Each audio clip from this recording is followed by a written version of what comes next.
So let me tell you what the Librarian of Congress, formerly the head of the Smithsonian Institute, today the Librarian of Congress, a member of the Council on Foreign Relations, an international scholar, what he teaches his students about the origin of the French Revolution, that watershed event that is being played out today. Because as James H. Billington points out, the French Revolution was the second great revolution in a series of revolutions that swept Europe during the 19th century and culminated in the 20th century with the Russian Revolution in 1917 and the Cuban Revolution in 1958 and 1959.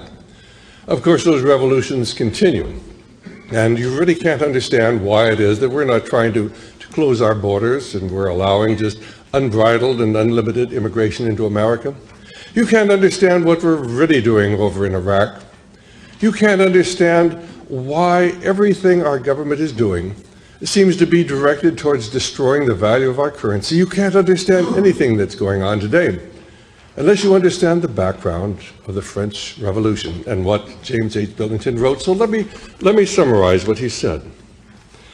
The revolutionary faith was shaped not so much by the critical rationalism of the French Enlightenment as by the occultism and proto-romanticism of Germany. This faith was incubated in France during the Revolutionary era within a small subculture of literary intellectuals who were immersed in journalism, fascinated by secret societies, and subsequently infatuated with the ideologies of a secular surrogate for religious belief. The flame of faith had begun its migration a century earlier when some European aristocrats transferred their lighted candles from Christian altars to occult Masonic lodges.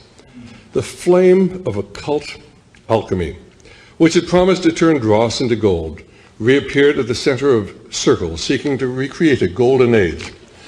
Bavarian Illuminists plotting against the Jesuits, French Philadelphians plotting against Napoleon, and then, of course, the Italian charcoal burners plotting against the Habsburgs.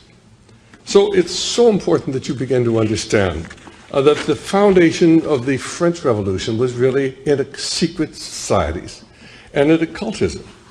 And the great tragedy of our time is that most people don't understand that the ongoing world revolution is based in occultism and based upon secret societies. And those of you who have not yet read my book, The Brotherhood of Darkness, let me suggest you get it. It's easy to read. It will introduce you to many of the secret societies, organizations which work within the shadows, determining who your next president will be and how the voting machines are going to be regulated so that their candidate always wins. Well, let me give you an example of how our minds are controlled, because I would like to suggest that most of what you think you believe, or most of what you believe you think is true, really is not true. And let me start out with something that got my attention some 43 years ago when I accidentally tuned into the wrong television program.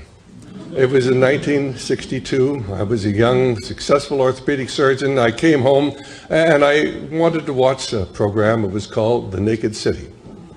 There are 8 million stories in The Naked City. That's how it started. And it was a fascinating detective story, but I got the wrong person. Here was an old man up there on the television screen, and he was talking about the fact that the United States was not a democracy. And he was talking about the fact that Fidel Castro was a lifelong communist, and of course Fidel Castro had come to power in January of 1959, and we had been told he was an anti-communist, and now by 62 we were told he was a communist, and none of this really made too much in the way of sense. So I had an uneasy feeling that perhaps there was an element of truth to what he was saying. He was talking about how the media in the United States was actually controlled, and we were not able to get the truth from the media or from our educational systems, and it seemed so ridiculous. I got up 3 separate times to change that television program, and 3 times I sat back down, and at the end of the program, they had a number they flashed on the screen, and you know, I can always remember numbers, but I couldn't forget that number. And I eventually called and began getting involved with the patriotic movement.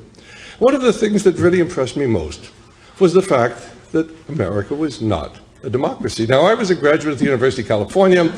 I graduated with honors. I had a Phi Beta Kappa key. I really thought I was pretty smart, but as you get older, you begin to realize how foolish you really are because you've accepted what everybody has been telling you. And if you go into the background of this idea that we're a democracy, if you read the Declaration of Independence, the American Constitution, the Bill of Rights, the Federalist Papers, or the constitutions of all of our states, you will find that every one of them says that we are a republic, not a democracy. In fact, if you read the Federalist Papers, you will find that the only thing that says in the Federalist Papers about our form of government is the last thing we want is a democracy.